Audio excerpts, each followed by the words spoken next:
nagpapasalamat ako sa mga pulis, lahat ng nag-aasikaso kasi tinutulungan nila kaming bumaba, umakyat doon sa Poong Nazareno. Kaya maraming salamat sa kanila. Saludo po kami kay Chief Kelby Natande sa pag-aalalay po sa amin dito ngayon. Saka po kay NCRPO General Abirin. Salamat po sa ating mga kapulisan na nagbabantay. Thank you. Sa ating mga pulis, mga sundalo na nagbabantay ngayon na okay po ang lahat at nairaos naman. Maraming salamat po sa ating mga kapulisan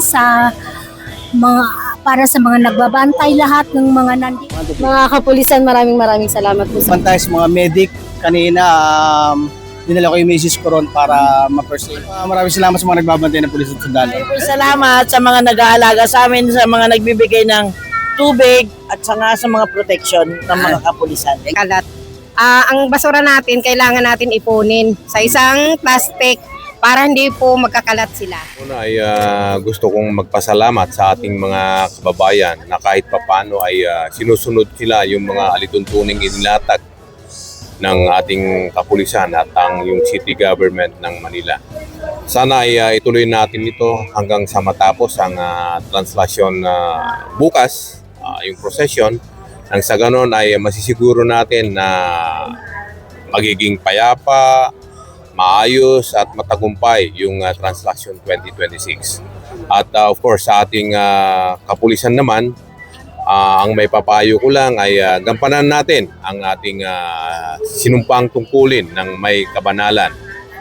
Oo, may mga kababayan natin or deboto dyan na kahit papano may mangilan-ngilan na pasaway, pero just the same, let us observe maximum tolerance. Irespeto natin sila, igalang natin sila, kasi at the end of the day, silang dahilan, kaya andito tayo.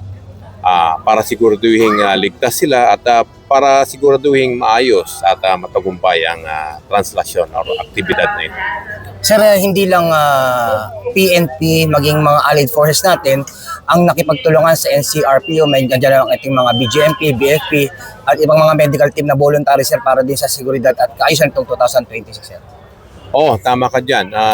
Hindi lang solong PNP ang nakadeploy ngayon. May mga volunteers din tayo or may mga augmentations tayo coming from other government agencies, lalong-lalo na dito sa Coast Guard, sa Bureau of Fire, may BGMP rin tayo, may mga MMDA rin tayo na nangangalaga sa traffic, at may mga volunteers din tayo galing from DOH. Nag-deploy din sila ng mga ambulansya at mga medical stations.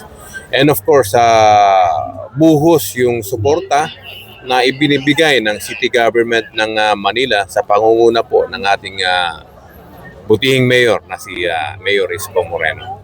Ang isa sa ating mga ginawa is nagkaroon tayo ng maagang deployment ng tao. Yung ating crowd management, mas pinaigting natin.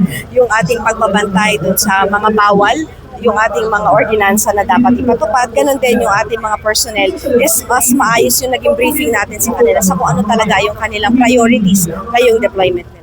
Sa ating mga kababayan, nagdadalo, lalo na yung mga deboto, alam naman po natin na magiging mahigpit yung ating magsiksikan. So pumunta po tayo kung tayo po ay able. Kung tayo ay may mga nararamdaman, wag na po tayong pumunta, wag na tayo magsama ng mga bata kasi alam natin yung magiging siksikan at syempre yung mga bawal dalhin at nire-remind din natin na yung ordinansa tungkol sa balaklava ay ini-implement dito sa Maynila. So yung pagsusot ng hoodies, mask at yung mga iba pang makakapag-conceal sa identity ay ipinagbabawal. Sa 18,000 mahigit nating i-deploy is yung ating DOH, ganoon din ang MMDA, nandiyan ang Bureau of Fire at saka Coast Guard at iba pang ahensya na katulong natin para i-secure ang ating Translasyon 2026. Meron tayong mga augmented forces mula sa Region 3 at Region 4A na nagbigay ng tig 1,500 na personnel nila. Wala pa pong reported na casualty or nasaktan na inire-report po sa akin. Na merong inihanda ang Manila na silungan kung sakasakaling umulan o na nakapila hanggang doon. So sa ating mga kabayan, huwag na lang po tayo magkalat para at least kahit paano ay maging maayos itong grandstand.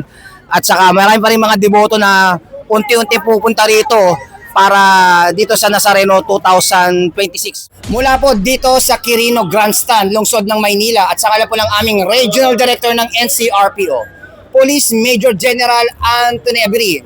Ako po ang inyong Police News Network Correspondent, Police Chief Master Sergeant Mauricio Bonilla Ruiz para sa Taslasyon 2026.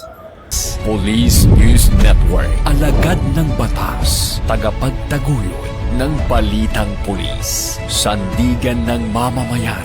Patnubay ng katotohanan.